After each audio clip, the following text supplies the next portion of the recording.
ओम शांति। आज की मुरली का वरदान है एकता और एकाग्रता की विशेषता द्वारा निर्व्यर्थ और निर्विकल्प स्थिति बनाने वाले सफलता स्वरूप भव। बाबा सुना रहे हैं, बाप दादा को प्रत्यक्ष करने के कार्य में सफलता का वरदान प्राप्त करने के लिए सदा एक बनकर एक को प्रत्यक्ष करना। एकता की एक अंगुली ही सहयोग की निशानी दिखाई है और एकाग्रता अर्थात सदा निर्व्यर्थ संकल्प और निर्विकल्प स्थिति द्वारा ही सफलता गले का हार बन जाती है। लेकिन इसके लिए सदा यही स्लोगन याद रहे कि ना समस्या स्वरूप बनेंगे, न समस्या को देख डगमग होंगे, सदा समाधान स्वरूप बनेंगे। तो आज बाबा ने जो हम बच्चों को वरदान दिया,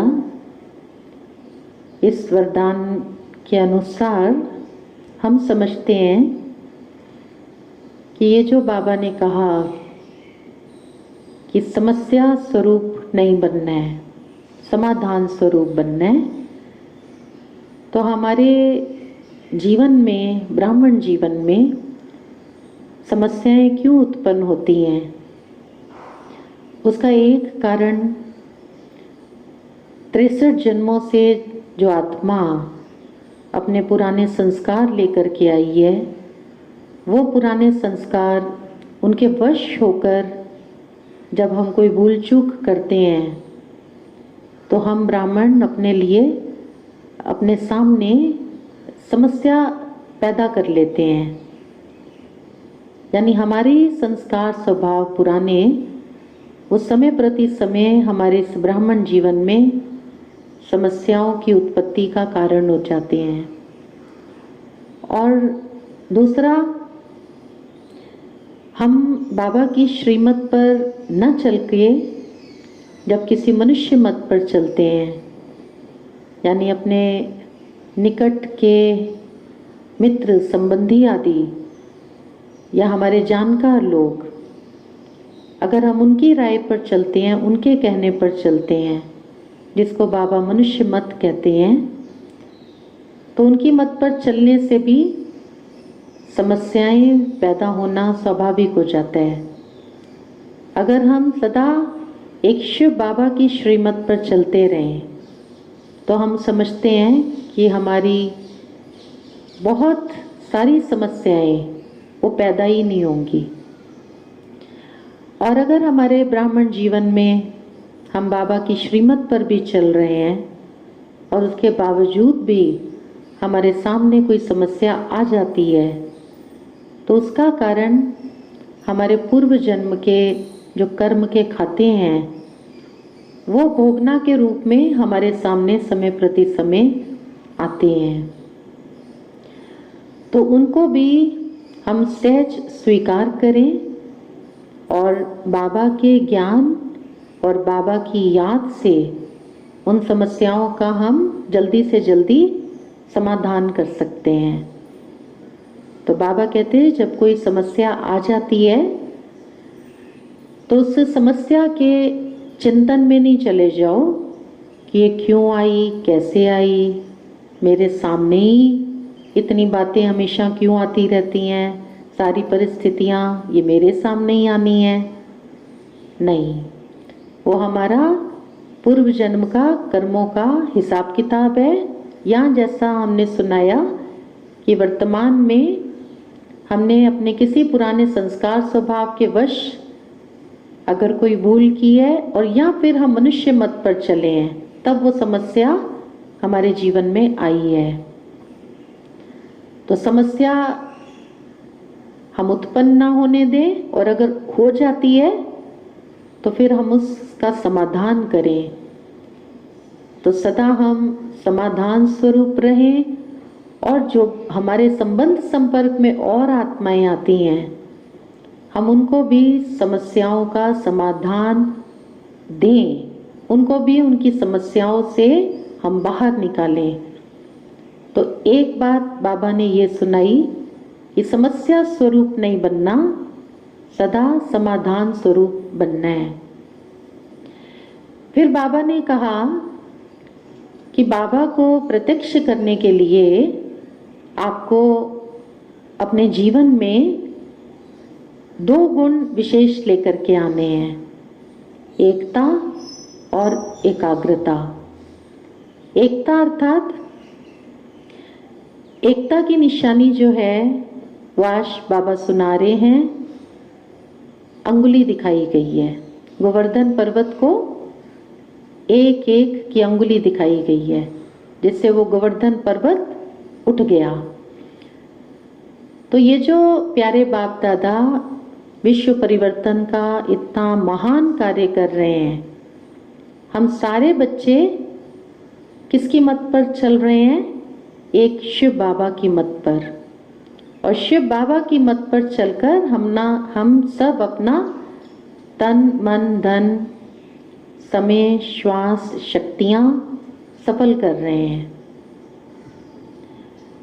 आपस में अगर थोड़ा बहुत ब्राह्मण जीवन में संस्कार स्वभाव भी ऊपर नीचे होगा तो भी हम उसको एडजस्ट कर लेंगे।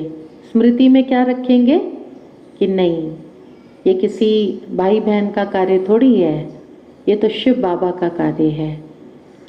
तो कहने का भाव, एक मत होकर के जब हम सारे ब्राह्मण शिव बाबा के कार्य में अपना तन मन धन समय श्वास शक्तियां सफल करते तो सफलता सामने दिखाई पड़ती है।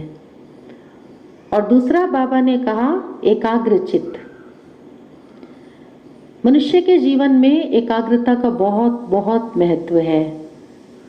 आज संसार में जितनी भी उपलब्धियां हुई हैं, जिन भी मनुष्य आत्माओं ने अपने जीवन में अपने लक्ष्य निर्धारित किए और उन लक्ष्य को उन्होंने प्राप्त किया, वो एकाग्रता की शक्ति के आधार से ही प्राप्त किया। चाहे कोई वो गीतकार हैं, चाहे कोई संगीतकार हैं, चाहे कोई डांसर हैं, चाहे कोई डॉक्टर हैं, चाहे कोई साइंटिस्ट हैं, चाहे कोई वकील हैं, हर एक ने अपने जीवन में जो भी उपलब्धि प्राप्त की, एकाग्र चित्त होकर तन मन ने होकर के वो उस उपलब्धि को प्राप्त करने के लिए पुरुषार्थ करने में तत्पर हो गए। इज़राइल के एक भाई थे जिनके लंदन में भी शो होते रहे, यूरी गेलर के नाम से। उन्होंने एकाग्रता से ऐसी सिद्धि प्राप्त कर ली थी कि जब कई जगह उनके आयोजन हुए, शो हुए, और सभा में अगर बहुत सारे लोग बैठे हैं और उन्होंने संकल्प कर लिया कि सबकी पॉकेट में जो चाबियां रखी हुई हैं वो मुड़ जाएं, तो वो मुड़ जाती थी। चलती हुई घड़ी को वो कहते थे रुक जा, और वो घड़ी रुक जाती थी। ऐसी ही रशिया की भी एक महिला थी जिन्होंने अपने संकल्पों को एकाग्र करते करते ऐसी सिद्धि प्राप्त कर ली, जो टेबल पर अगर ब्रेड पड़ी है तो वो संकल्प करती थी कि ये ब्रेड मेरी ओर आ जाए, और वो ब्रेड उनकी ओर पहुंच जाती थी। तराजू के 2 पलड़े हैं, वो संकल्प करती थी एक पलड़ा नीचे की ओर झुक जाए, और वो झुक जाता था। बाबा कहते हैं इस संसार में जो भी मनुष्य एकाग्रता से ये सिद्धियां प्राप्त करते हैं, इसमें किसी को कोई प्राप्ति या लाभ नहीं होता है, अर्थात किसी के दुखों का निवारण इससे नहीं होता है। इससे समाज, देश और विश्व का कल्याण नहीं होता, सिर्फ उनको यश और कीर्ति इसकी प्राप्ति होती है। लेकिन बाबा के हम बच्चे, जब हम अपने आत्म स्वरूप पर अपने मन और बुद्धि को बार बार एकाग्र करते हैं तो आत्मा के जो गुण हैं, आत्मा की जो सोई हुई शक्तियां हैं, वो हम अपने अंदर, अपने भीतर उनका अनुभव करते हैं। और शिव बाबा के ज्योति बिंदु स्वरूप पर जब हम योगी जन अपने मन और बुद्धि को एकाग्र करते हैं तो शिव बाबा का ज्ञान, शिव बाबा के गुण, शिव बाबा की शक्तियां, वो खजाना जैसे हमारे जीवन में हमें अनुभव में आता जाता है और आत्मा भरपूर होती जाती है।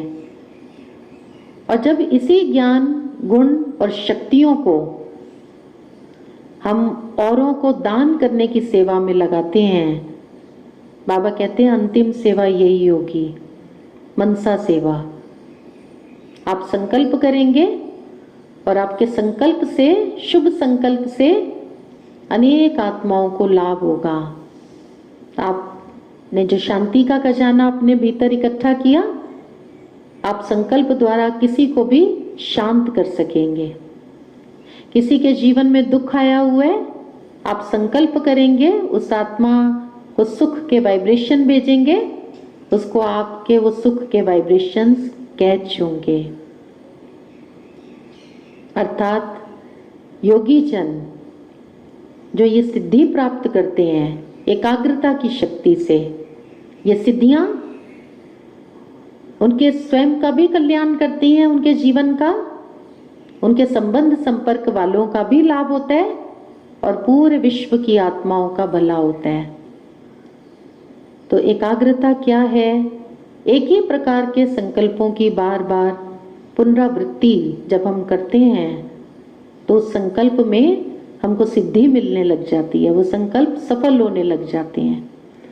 गांधी जी ने अपने जीवन में बचपन से लक्ष्य बना लिया था कि मैं भारत को आजाद कराऊंगा, और उनकी बुद्धि में वो लक्ष्य उनको सदा स्मृति में रहता था। और उस लक्ष्य की प्राप्ति के लिए फिर वो निरंतर प्रयत्नशील रहे, बार बार उनके मन में वही संकल्प चलते रहते थे और आखिर उन्होंने अपने उन संकल्पों के आधार से सफलता को प्राप्त किया। तो हम योगी जन, हम बाबा के बच्चे जब बार बार इन संकल्पों की पुनरावृत्ति करते हैं, इन संकल्पों को बार बार दोहराते हैं कि मैं कौन, मेरा वास्तविक स्वरूप क्या, मैं आत्मा किसकी संतान, मेरा पिता वो कौन, वो गुणों और शक्तियों का स्रोत, वो सागर। तो बार बार शिव बाबा में मन लगाने से, उसकी महिमा करने से, उसके गुणगान करने से, उन्हीं संकल्पों को बार बार दोहराने से और महसूस करने से वो संकल्प हमारे जैसे उसमें हमको सफलता प्राप्त होने लग जाती है। फिर हम जो भी संकल्प करेंगे स्व कल्याण का और विश्व कल्याण का, वो संकल्प पूरा होने लग जाएगा। तो आज बाबा ने सुनाया कि बाप दादा को प्रत्यक्ष करने के कार्य में सफलता का वरदान प्राप्त करने के लिए सदा एक बनकर एक को प्रत्यक्ष करना। एकता की एक अंगुली ही सहयोग की निशानी दिखाई है और एकाग्रता अर्थात सदा निर्व्यर्थ संकल्प और निर्विकल्प स्थिति द्वारा ही सफलता गले का हार बन जाती है। तो योगी जो ऐसी एकाग्रता का अभ्यास करते हैं, आत्मिक स्वरूप की एकाग्रता, शिव बाबा के स्वरूप पर अपने मन और बुद्धि को एकाग्र करना, परम धाम पर अपने मन और बुद्धि को एकाग्र करना, उनकी कैसी स्थिति बन जाएगी धीरे धीरे, कोई व्यर्थ संकल्प उनकी मनसा में नहीं आएगा। निर्विकल्प अर्थात कोई अशुद्ध संकल्प भी उनके पास आ नहीं सकेगा। उनका मन और बुद्धि समर्थ, शक्तिशाली और शुद्ध संकल्पों से भरपूर होता जाएगा, जिससे वो अनेक आत्माओं का कल्याण करेंगे, अनेकों को लाभ पहुंचाएंगे।